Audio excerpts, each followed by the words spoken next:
اعوذ باللہ من الشیطان الرجیم، بسم اللہ الرحمن الرحیم۔ السلام علیکم، کیسے آپ سب لوگ؟ یقیناً خیریت سے ہوں گے، جہاں رہیں شاد و آباد رہیں۔ خدا آپ سب کو اپنے حفظ و امان میں رکھے، اور خصوصاً مولا اسلام کے دشمنوں کو نیست و نابود کر دے، چاروں طرف اسلام کے پرچم لہرائیں، آمین یا رب العالمین۔ اس کے ساتھ ہی ہم آغاز کرتے ہیں ویڈیو کا، کیونکہ ماہ محرم شروع ہو رہا ہے، 2-3 دن رہ گئے ہیں اور سب جگہ عزاخانے سجنے لگے ہیں، علم سج رہے ہیں، استقبال ہے۔ اور کیونکہ جو اہل بیت کے پیروکار ہیں ان کے لیے یہ رنج و غم کا، حزن و ملال کا مہینہ ہے۔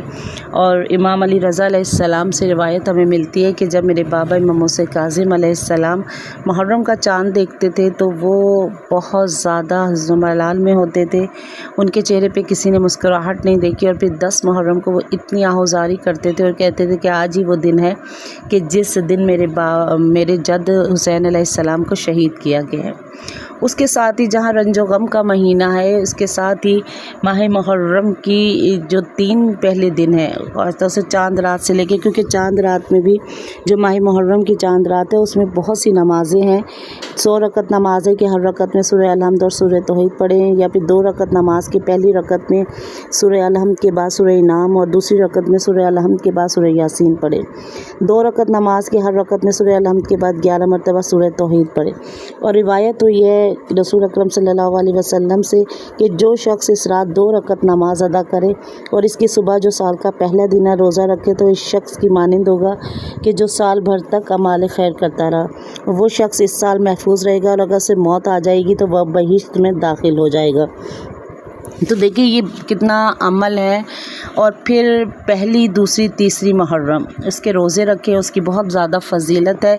اور خصوصاً جن کو 2 مسئلے ہیں نا، جن کا قرض ہے اور جن کی اولاد نہیں ہے، ان کے لیے ہے کہ وہ پہلی اور دوسری محرم کو روزہ رکھیں اور دعا کریں پروردگار عالم سے۔ تو انشاءاللہ تعالی جنہوں نے یہ عمل کیا، قرضے میں بہت ڈوبے ہوئے ہیں، یا جن کو ابھی تک اللہ نے اولاد کی نعمت سے نہیں نوازا، اگر وہ یہ پہلی اور دوسری محرم کا روزہ رکھیں گے تو انشاءاللہ تعالی مولا ان کے لیے بہترین سبب پیدا کریں گے، اور جو قرض دار ہیں ان کے قرض ادا ہوں گے، اور جو بے اولاد ہیں پروردگار عالم انہیں اولاد کی خوشی دے گا۔ اور تیسری محرم کا روزہ جو ہے وہ کسی بھی حاجت کے لیے۔ اور اب بعض دفعہ ذہنوں میں یہ بات آتی ہے کہ ہم محرم ہے، رنج و غم کا مہینہ ہے، اس میں ہم اپنی حاجات طلب کیوں کریں؟ لیکن آپ کو پتہ ہے کہ جب آپ اعمال 10 محرم کے کرتے ہیں، اس میں سورہ القمہ آپ پڑھتے ہیں، اس میں جو آپ اس کا ترجمہ پڑھیں، اس میں بھی آپ اپنی حاجات، اپنی باتیں اللہ کے سامنے رکھتے ہیں۔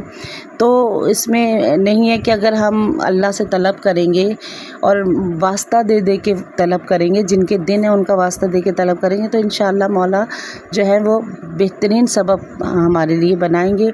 پروردگار عالم اس محرم کو مولا ایک تو بخیریت تمام ہو، جو محرم شروع ہو رہا ہے، پروردگار عالم اس طرح سے ہم اس محرم کو گزاریں جو گزارنے کا حق ہے، جو اہل بیت نے جیسے اس محرم کو گزارتے تھے، کیونکہ یہ وہ رنج و غم کا مہینہ ہے۔ یہ وہ مہینہ ہے کہ جس میں علی کی بیٹیوں نے اس چاند کو جب طلوع ہوتے ہوئے دیکھا ہوگا تو انہیں رستے میں تھیں، سفر میں تھیں، ان پہ کیا بیتی ہوگی۔ پروردگار عالم ہمیں صحیح معنوں میں ہم اس محرم کو اس طرح گزاریں، اس کا استقبال اس طرح کریں، اس مہینے کو اس طرح سے گزار سکیں، اور پورا محرم مولا امن و چین اور سکون عطا فرمانا۔